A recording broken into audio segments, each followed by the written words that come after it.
Before we get stuck into the painting, I wanted to let you know about my online course. With a growing collection of weekly videos, there's always something new to look forward to. Click the button in the top right to sign up today. Now, over to the easel. Okay, just getting those big shapes in place. And this is where with almost to a T, every scene, and this is a great example of just the importance of perspective. Because if we get that wrong, pretty well doesn't matter how good I do, contrast, light, colour, everything else. I was fortunate when I was finishing grade 10 that and we had a course called Technical Drawing, which was doing basic draftsmanship. And I used to love it as a subject, and I always thought I wouldn't mind being an architect or a draftsman of some sort, because I just had a natural interest in just how perspective worked and how you can put just a few little lines down and it can start to appear as the object that we're looking at. So that's where my journey of perspective really did start as a 15-year-old. And if my memory is correct, our teacher said, we have finished this year's work. We've done all the exams. We've done everything we need. Anyone who's coming back for next year, you may want to pay attention because we've got 2 weeks left to go, and we'll start on next year's curriculum. And that first thing was going to be perspective. And I was actually offered a carpentry apprenticeship through the summer break, so I actually never returned to school. So that 2 weeks, and we didn't do perspective all through those 2 weeks, but that was the first thing that we did, and it's all got to do with the horizon line, all those lines, and it definitely does will do you the world of good to Google or YouTube. There are some great little lessons on perspective that will just clarify. Quite often with a lot of the videos that we're creating, I'm more raising the idea and its importance. And in 8 minutes, 10 minutes, even an hour, it can be extremely difficult to go through every single thing. And almost on some of the longer videos, I felt I've covered just about everything. And then a day later, I think, oh, I forgot to mention that. So definitely, if you are struggling, research the idea.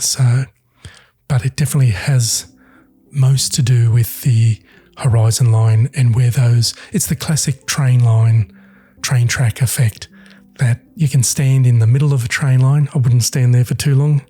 Preferably pick one that's a disused train line for the classic effect, and it will look as though the train tracks are going to meet in the distance, and that's the effect of living on a orb, not a flat surface. If we lived on a flat surface, perspective would work quite differently. So everything's bending to that round earth shape. And if we establish it early, then it's just a matter of identifying just to make sure throughout the painting that it is correct, because there are occasions where I will do some little adjustments. Sometimes I will actually reduce how dynamic perspective is, especially with those classic scenes where you're standing on the ground and you're looking up at a, say, 2-3-story or even taller building. Sometimes the perspective can be too dramatic, so I will actually reduce it slightly so that it's not too dramatic. And that's always in our artistic curriculum that we are able to do these sort of things. There's no rule or rhyme or reason, but it's always got to do, for me, really, at the speed that the viewer's eye is travelling around the scene. And that's why I'll normally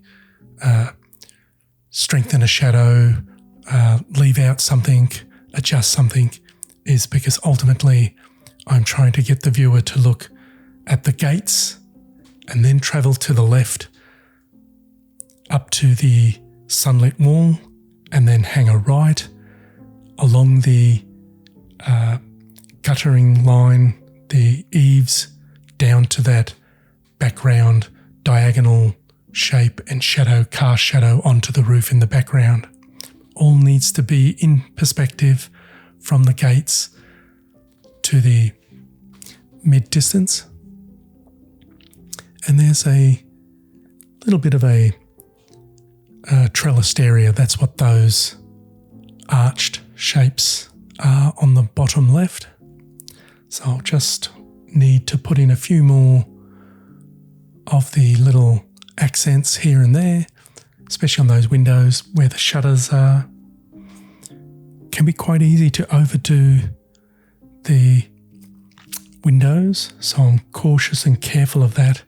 But notice that they're all in alignment. They're not sort of technically up, down, around, because they will all be in that same perspective, because they'll be the same distance normally from the ground or from the eaves, but they'll appear to be getting smaller as they go further and further back. And normally when it comes to trees and foliage, it's a much harder, more difficult aspect to get the illusion of perspective, because trees do grow randomly depending on the type and when it was planted. So now I'm just bringing in the finishing touches. That's where a little figure, or in this case I think the gates, are a good reference point, how to sort of judge the size of the building in aspect to a known shape. So that's where the figure and the gates, because as we know, as I mentioned, trees can be all different sizes and shapes. There's not too many trees that we know, oh, that's a such and such a tree because it's, say, 6 foot high. Okay, so now I'm just finalising some of those little accents, and I can enhance the perspective by making a shadow darker or softer or more blended, especially on the hedging in those shadow areas, or so we can either reduce the effect of the perspective via our brush mark as well. So that's what's the tool that I have in my hand is what's going to control the overall painting.